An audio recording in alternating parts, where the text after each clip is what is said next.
ever wanted to ask God,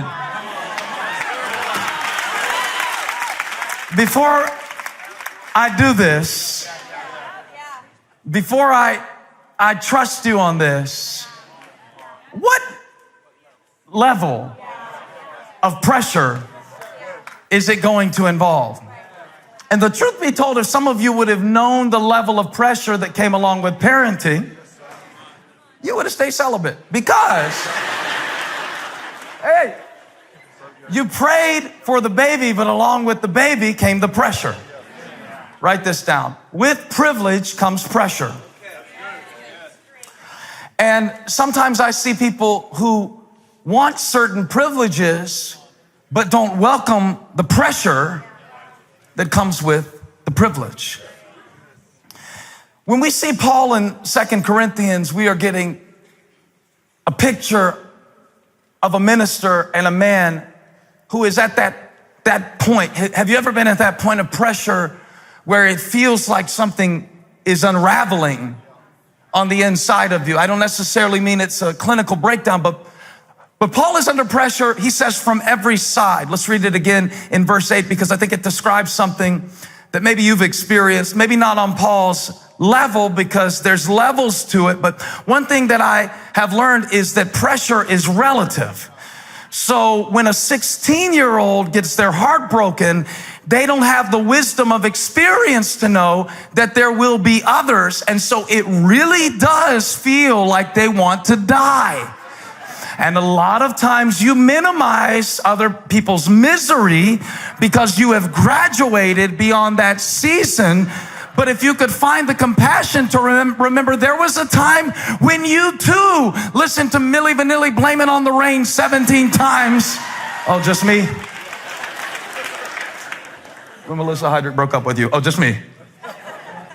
There was a time when the pressure felt so great. Paul said, we are hard pressed on every side. And that means it was all of the areas at once. All at once. And I believe that the times in our life when we are able to pick our battles and focus our concentration, generally, most of us are able to stand up under pressure if it is coming from one direction. It's when I can't find any relief on any side.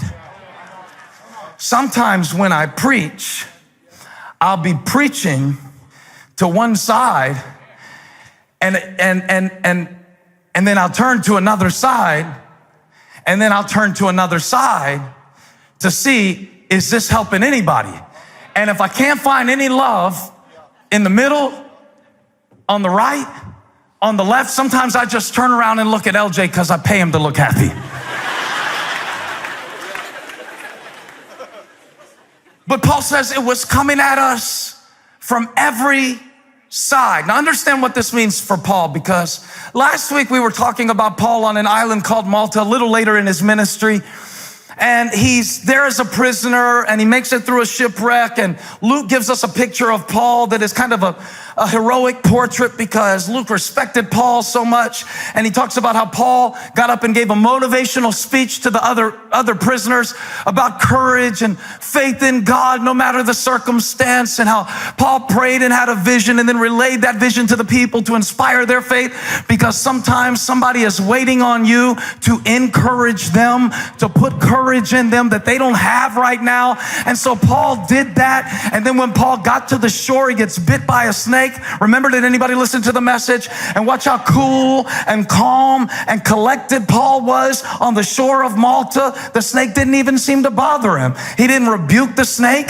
He didn't cry out to God. He didn't, in the name of Jesus, plead the blood of Christ the Lamb. He just shook it off. So cool. Don't you admire people who are like that, by the way? Don't you hate people who are like that, by the way? Just people who never get rattled, just people who nothing bothers them, just people who shake stuff off. And Luke is telling us, man, it was amazing. I was there. Paul just shook the snake off into the fire. It was amazing. And they thought he was going to die, and he didn't die. And he just stood there, and they thought he was going to swell up, but he didn't even say anything. And he just stood there. And then he went to Publius' house and he started healing everybody. And it was amazing. And then Paul went to Rome and he lived in a rented house for 2 years. And Paul says, wait a minute.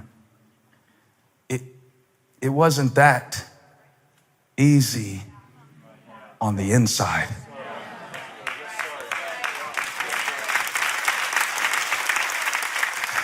Because what you saw was what I did. But you did not see the doubts that I had while I was doing it. You make it look so easy sometimes that nobody even knows that you need to be encouraged, because you just do that. You just do it. You just pay the bills. You just smile at people. You just dress well. You just walk strong and walk tall and walk proud. But on the inside, Paul said, I was so pressured. I couldn't find relief on the right, on the left, in the middle. I looked up, I looked down, I looked all around. I couldn't find a companion. I couldn't find a helper, but I didn't die at the pressure point.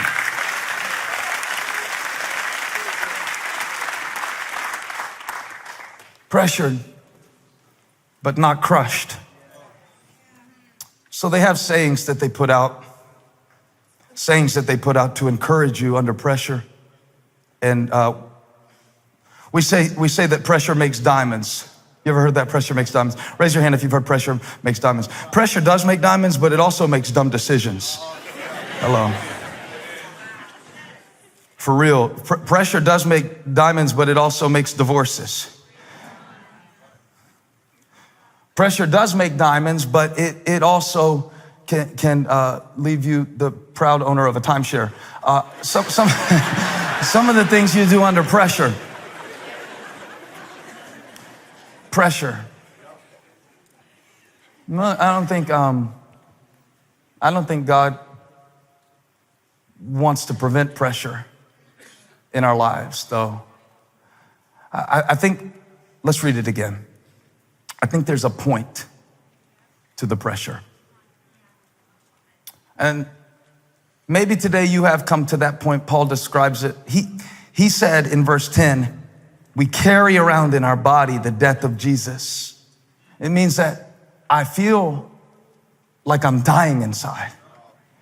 That's the kind of pressure that Paul, snake shaker Paul, shipwreck survivor Paul, he says earlier in his ministry, he says, there was so much pressure, I thought I was dying.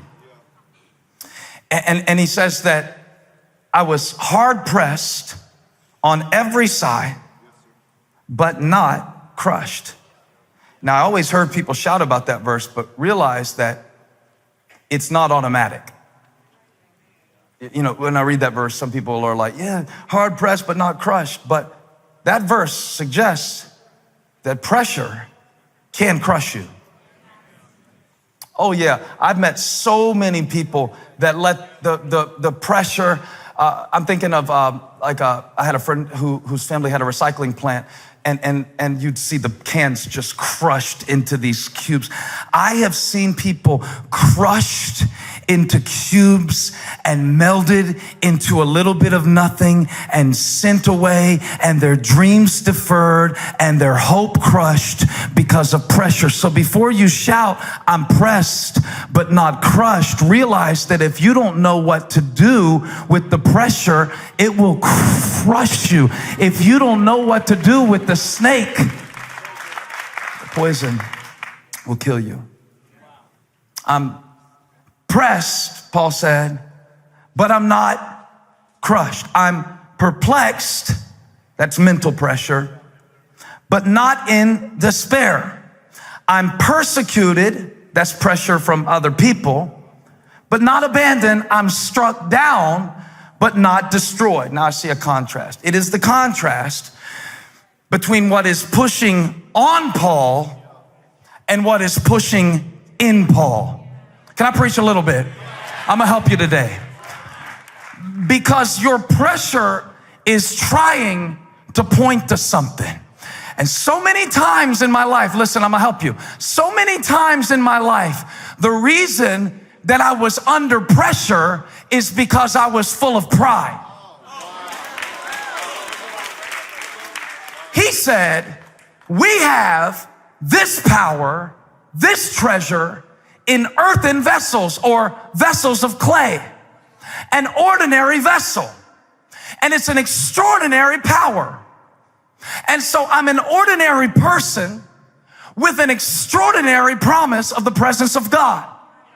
But sometimes I get confused and I forget that I'm just the pot. I'm not the power.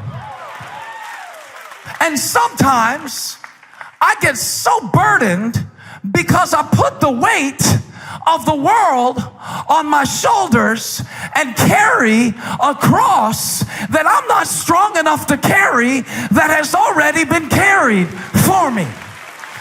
So I'm under pressure sometimes because I'm full of pride. And sometimes, not all the time, pressure comes into your life not because of what you're handling, but because of how you're handling it. You forgot your source and you lose your strength.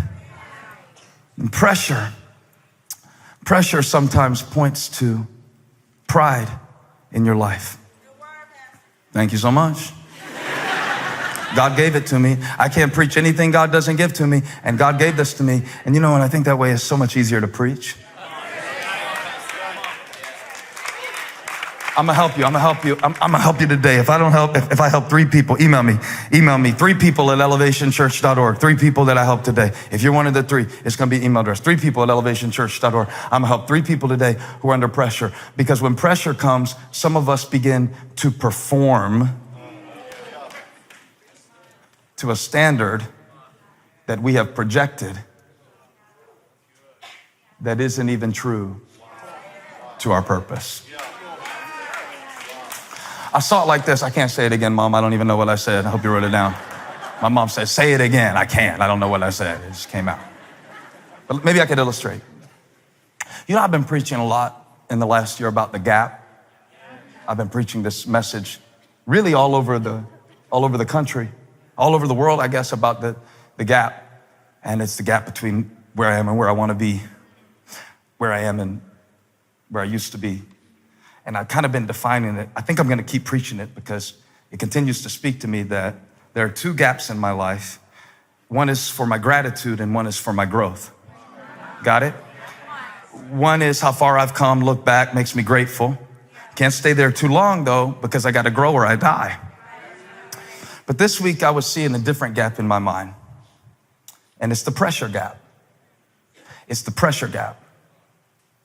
Again, I'm not saying that all pressure is bad, but there is a type of pressure that is rooted in pride and manifest in performance. And this is it. This is the gap between who I think I need to be and who I believe I really am. Stay right there with me, because when you think you need to be something that you secretly believe you are not, the pressure is crushing. When you secretly believe that you need to have an ability, that you need to have a strength, that when you secretly think, this is what I do all the time, okay? Therapy session, bill me. Holly says I do it. She says that I got it from my dad. And he's not here anymore, so he can't defend himself, so we talk about this genetic stuff all the time. But my mom is perfect. She's right over there in the front row. Holly says, you gotta quit drawing thought bubbles on other people. She says, you project expectations on people that they don't even have of you. And you disappoint imaginary expectations that don't even really exist. Can you believe my wife would talk to me like this? She didn't read that verse about submit, woman, that Bible verse. But she's right. She's right. I do it all the time. And then guess what I do? Because of the pressure, I start blowing up and exploding at people with frustration because of projection of expectations that they didn't even have.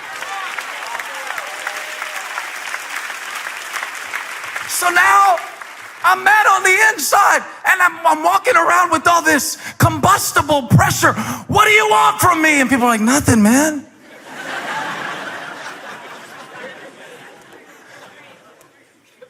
One time, I was getting up to preach, and when the podium comes up, we have some traditions here at Elevation Church that people come. My little pulpit comes out like right at a certain moment during a certain song. It's just little things we do because it has to get out here at some time. So we just put it out there right then. And they were carrying the pulpit out. And I felt this weird pressure to perform. And God spoke to me. When you were 16, did I call you to be a performer?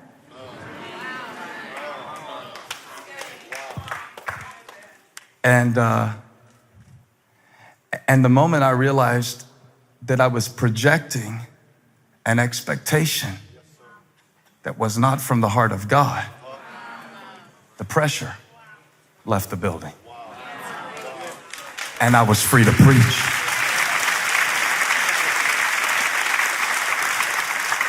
But it was right when that pulpit was coming out and they were doing the last song and Chris was hitting the high note and it was a pressure point. I wonder what it is for you.